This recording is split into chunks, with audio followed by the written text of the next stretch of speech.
Hi, everyone. Thank you. Are you guys awake? I'm the last one, so. The people I asked to laugh, are you guys ready? Yeah? Okay, awesome. So I'm Jess Grossman. You got the clicker? All right, you can click it. I got a clicker. I brought her with me. I flew her out just for this. So I'm Jess Grossman, founder and CEO of InSocial. It is 2 words, just so you know. Let's make that clear. And I'm so excited to be here. The last time I was at the Ecommerce Agency Summit was in 2023 when it was in Toronto. I had such a good time. I almost immediately emailed Rachel asking to speak at the next one. And we all know how busy she is, and she only got back to my email last week, so better late than never. But yeah, why am I up here? Who am I? And why am I in front of you all? It's going to be a little bit of a different talk than the other 3 that you had already. So like I said, I'm Jess Grossman, born in Canada, raised on the internet, and I am currently running InSocial. We are a 10-year-old, 20-plus person, full-service digital marketing agency. We are a Shopify Plus agency, a Klaviyo master partner, shout out to Klaviyo. And we do everything related to digital marketing. So organic social, paid social, Google Ads and PPC, web dev, influencer, lifecycle marketing, obviously. We even do e-commerce and Amazon management, and we have an online customer service team. All my agents are based in Canada, university graduates, and we also have a US-based fulfillment center. So we are pretty much an outsourced marketing department for our clients. I know Gabrielle said pick a niche, but I think our niche is what we do, which is called our full circle approach to digital marketing, which essentially means that a customer is going to interact with a brand wherever they decide they want to interact. And it's the brand's job to be there quickly, efficiently, making the same promises, using the same messaging, and basically hand-holding that customer to conversion to build brand loyalty. So we do it all, and I think I'm here, so I guess we do it kind of well. So I'm not really here to talk about running an agency. I'm really here because I'm a female business owner, but I'm also a disabled business owner. I'm really leaning into DEI. Oh, wait, are we allowed to say that in Texas? It's only my 2nd time here. I'm not sure what the rules are. But I know what you're thinking, a girl wearing heels like this, oh, she can't possibly be disabled. Well, I get the same looks when I use the disabled stall in the bathroom, but I promise you I am. The government of Canada considers me disabled. I consider myself kind of okay, so, you know, that's how I can wear the heels. But I really think the reason Rachel finally got back to my email and let me speak today is because I want to share my story about how I built a 10-year-old agency and how I'm able to run it. Because if I can do it, all of you definitely can too. So let's get into it. Kira, thank you. So the story started when I was 8 years old. I didn't start the agency at 8, but started at 8 years old. And I was having really, really bad stomach pain, and I didn't want to eat dessert, which was a red flag on its own. But it was when I weighed myself. I was a child of the 90s, beauty standards started really young, and I had lost 5 pounds that my parents decided to take me to the doctor. And at the time, my uncle had already had Crohn's disease for about 30 years, and it is a hereditary disease, so we pretty much figured that I had it, and I did. For those who don't know what Crohn's disease is, it's a hereditary autoimmune disease that essentially has your intestines attacking themselves, and your insides feel like they're on fire all the time. So I couldn't eat, and I'm not really going to go into the nitty-gritty details, but I think you can put 2 and 2 together. But I was put on strong medication to manage my symptoms. I was pretty okay for a few years. I did have to watch what I ate. I didn't have a ton of energy. I couldn't really absorb the nutrients that I was trying to eat. But I made it work until at age 11, I was hit with an unrelated stomach bug. And my disease kind of spiraled out of control. I ended up being admitted to Sick Kids Hospital in Toronto, if you've ever heard of it. And in a matter of weeks, I had stopped eating, I had internal bleeding, and I weighed 50 pounds even when I was 5 feet tall, and I was gonna die. I don't have a ton of photos from back then because, back then 11-year-olds didn't really have phones or TikTok to post to, but I do have a few. You can see wheelchair, yeah, IV pole. Oh no, wait, go back here.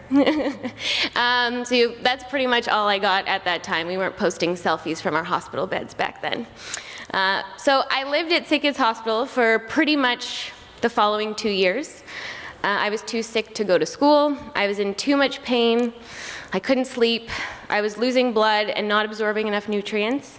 And I had every related medical test imaginable from both ends, if you know what I mean. I had so many IVs put in that I had blown out all of my veins, and I was on so many drugs, including cancer medication. My hair is definitely not what it used to be. That the side effects were making it so much harder for me to battle my disease. So after those 2 years of almost complete isolation in my hospital bed, no friends, no food, no fun, no education, and no hope, a surgeon came into my room and told me that I had a choice. I could either have my entire colon removed, which had become so toxic from my disease that I had developed a form of sepsis, and I would be given an ostomy bag to survive, or I could choose not to medically alter my body, but I would die. Well, I'm here, aren't I? So, yeah. So if you're accounting, at age 13, I was given an ostomy bag. So, kind of see it. I didn't want to post full pictures, I'm not really wearing a lot of clothes at a business event, but there you go. Now, some of you may actually think you know what an ostomy bag is if you're brushed up on your Grey's Anatomy, but let me tell you, the show and the internet has gotten it really, really wrong, especially when I was 13. So an ostomy is a surgically created diversion where my intestines actually stick out of the front of my abdomen, and I have to wear a special ostomy bag on top, so you can see it in those pictures. Now, if you Googled ostomy surgery back when I was 13, you would have been met with the faces of 6-year-old models modeling the ostomy supplies to the medical community, or you would see medical journals that were talking about how ostomy surgery was basically the last chance. It was a medical failure. And if you did the Google search for images, well, the images were the ones that went with the medical journals, so they weren't very pretty. But it was really a thing back then that people looked at as disgusting and life-ruining, even though it had just saved my life when I was 13. So after surgery, it became my mission to educate those about the ostomy. And I created and launched in 2009 what is now known as the biggest online awareness campaign for spreading positive ostomy awareness that's ever existed, and it's called Uncover Ostomy. If you Google ostomy now, you will be met with floods of pictures from social media, news articles of people sharing their ostomy story, including mine. Let's see, here it goes, yeah. There we go, in People magazine. And what used to be seen as shame and sadness is now a chance for a life left to live. And this was my first real foray into marketing. Sorry if that sounds like a bad LinkedIn post, but I promise this is relevant. Next one. So I went into marketing in my undergrad because my loving yet controlling parents told me that instead of being a child actor like my grandmother, pictured here with Adam Sandler and Kermit the Frog, yes, that is my grandmother, she wanted me to be a child actor, but my parents said I needed to get a real job. So I went into marketing. And I guess I must have been good at it because I ended up at New York University and I got a master's degree from NYU. And at the same time, I was recruited to work at a startup in New York that was funded by the guy who started DoubleClick. Eventually, after coming back to Canada because I could get a mortgage for the same amount as my New York City rent, I worked my way around the startup industry and I ended up at a digital agency. And I was a program manager at the ripe age of 24. Here. I think back to that time, and I say, who the fuck was I? Because at 23 years old, I applied to this agency to be a project manager. They kindly offered me a digital analyst role instead because they had found someone with actual project management experience to fill the role, and apparently my being president of a sorority and wrangling 60 volunteer women didn't count as experience. But I started my first day, and the project manager that they hired didn't actually show up. He changed his mind. So a week later, they gave me the job. And then I must have been good at that, and my experience as a sorority president must have been good, because a month later, they made me program manager. I was managing teams across New York and Toronto. They had offices in both cities, and I was managing client relationships. I was managing all the different service verticals. The partners of that agency weren't really that involved. So after 2 years and some internal changes that I wasn't super happy with, I thought to myself, well, if I could do it for them, if I'm running this agency with 15 people, 2 offices, I have the client relationships, why can't I do this on my own? So I did. I left to go freelance, just to see what would happen. But before I knew it, I had more work than I could handle. And instead of saying no to the extra work like a smart person might, I decided to hire. And I kept hiring until all these years, 10 years later, InSocial is what it is today. But it has not been without its struggles. Building a business is fucking hard, and I'm sure most of you here know that. Especially a business that involves critical thinking, problem solving, and talking, so much talking. All of these things can drain any normal person. So to be a chronically ill person trying to think about our next campaign or changing project management processes or doing all the BD and partnerships, because as CEO somehow that's still what I do, I can't let go. I would often find myself falling asleep on the couch at 8 p.m., just fully exhausted. But if it wasn't the fatigue that was getting in my way, it was the condescension. If you're still following, I started InSocial when I was 25, and I looked 18. So who here tried to be taken seriously by adult when they actually were 18? It's quite hard. So half the time I would get on a call with a potential new client or meet them in person, and I would immediately be met with this look of like, is she old enough to trust? How much experience could she possibly have when she's that young? And I mean, granted, I had only had a little bit of experience by the time I started InSocial, but I knew my shit. And I had to know my shit. If there are any female business owners in this room, or women in tech and business, we know we have to know our shit. We don't have a choice, right? We have to be the smartest people in the room. And even if we are the smartest people in the room, sometimes people still don't take us seriously.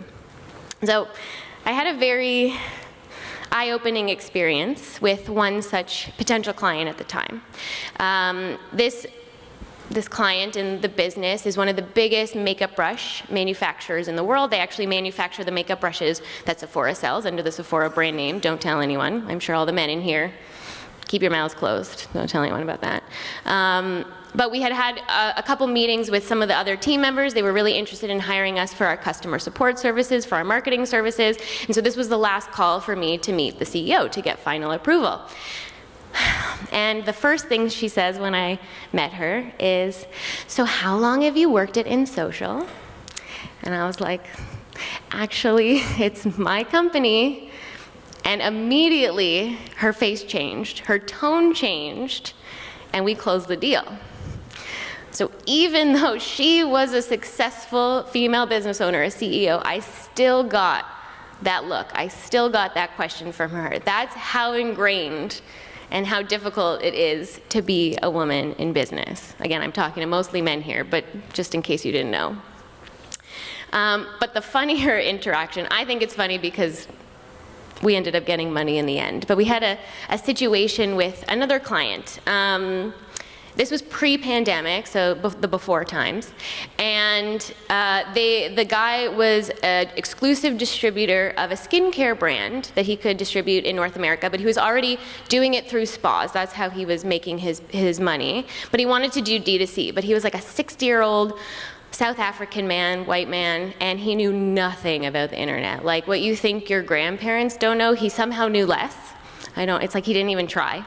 But he knew he wanted to sell to customers on the internet, and so he came to me. I still got the looks, I still got the, do you know what you're doing? But eventually, he decided to trust us.